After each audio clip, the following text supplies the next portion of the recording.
Hello, YouTube. I'm Vince White. I'm an employment attorney on this channel. We answer publicly posted questions from YouTube users, getting folks the answer they need from an employment attorney. We have a question here from Lover of Dragons 664. Dragons are cool. And Lover of Dragons 664 says, hello and thanks. You're welcome. I hope I provide value. I thought I would add an update to my story. My federal employer's attorney asked my attorney what I want for a settlement because they want to get the approval from the director in advance of our mediation. Is this as positive as it sounds? So the answer is maybe, and I'll tell you why. When they want to know your demand before mediation, it can be really good. It can be like, hey, that's reasonable. Let's make sure we have authority for that. Like, we want to go in. That's the ballpark we're in. We might not settle for that number, but maybe we'll get close, right? Maybe this will work. There's another possibility. A lot of times defense counsel will be like, hey, what's your client at? And we're like, oh, our client's at X amount of dollars, right? And listen, sometimes that number might be tied to a client who doesn't really understand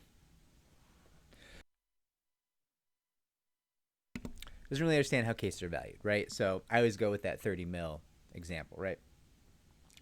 Let's say you got a person, best case scenario, they could hope to win, I don't know, we'll call it like 800 grand, right?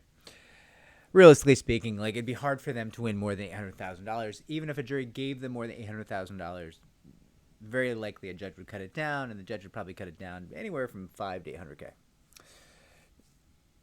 But that doesn't stop the client, this hypothetical client, who doesn't necessarily understand how cases are valued, from saying, I want 30 mil. $30 million, right? And so you go in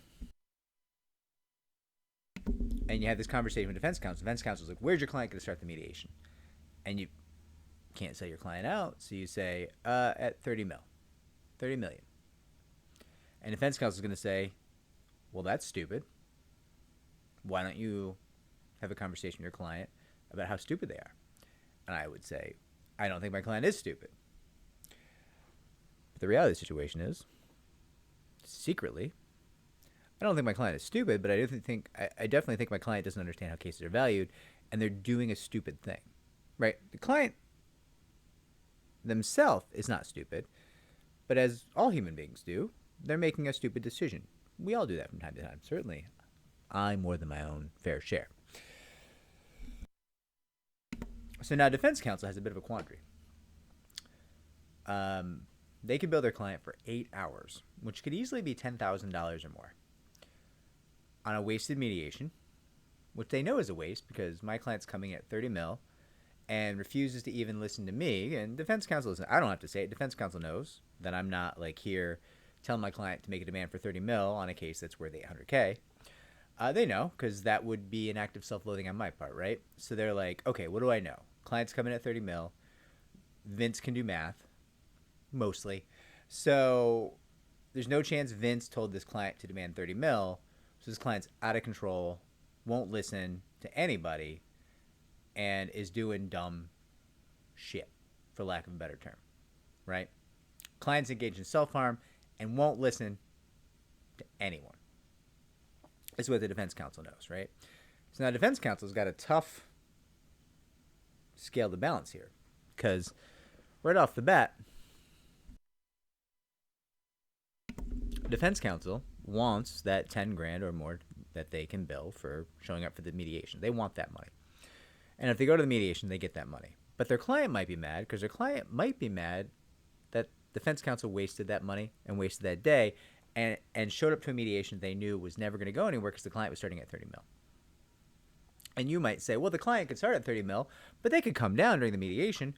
And sure, they could. And they certainly do. A lot of mediators would, walk into that room and be like, so I hear you're at 30 mil. Why are you so stupid, right? And the client would be like shocked and enraged and like want to fight the mediator. And that happens.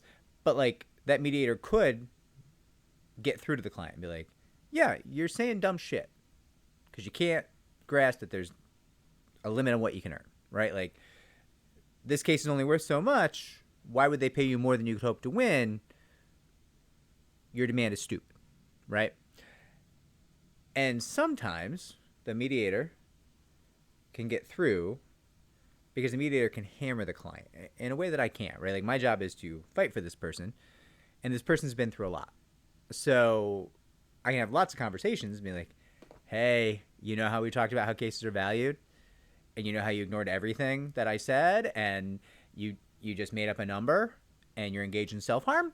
Like, I have to say all those things nicely, because my job is to fight for the person, to support the person who's been through all these bad, horrible things. And if I'm too hard on them, they won't feel they have someone to fight for them, right? So, like, I have to be honest, I have to be upfront, I have to give the straight advice. But unlike the mediator, I can't walk in the room and be like, hey, stupid, why are you so stupid, right? But the mediator can, because the mediator isn't there to represent the client. The mediator's there to be neutral.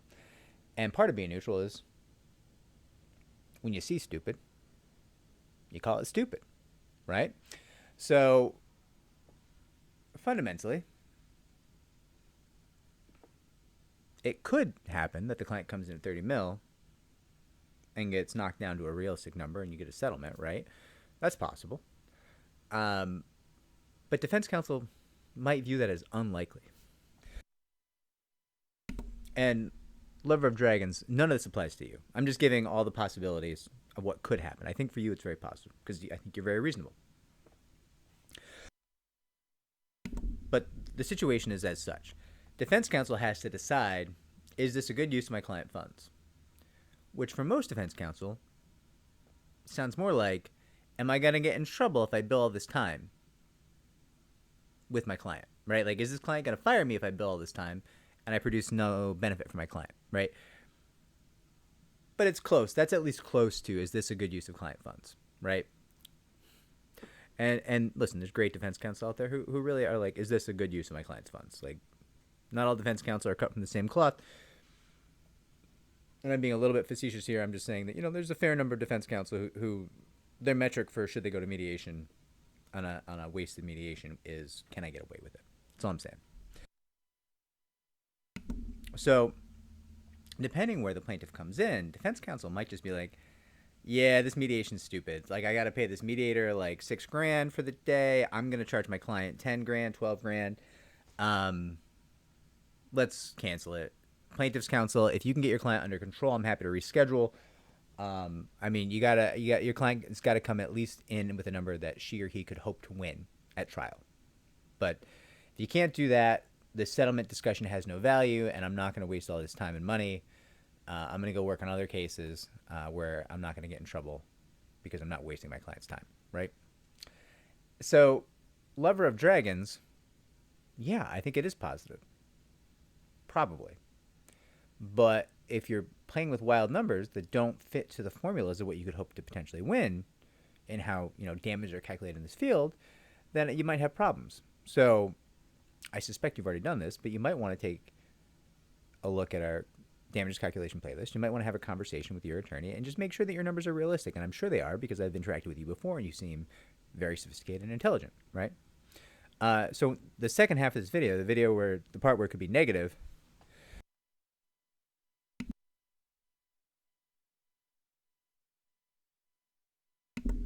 the second half of this video, I think my mute was on there.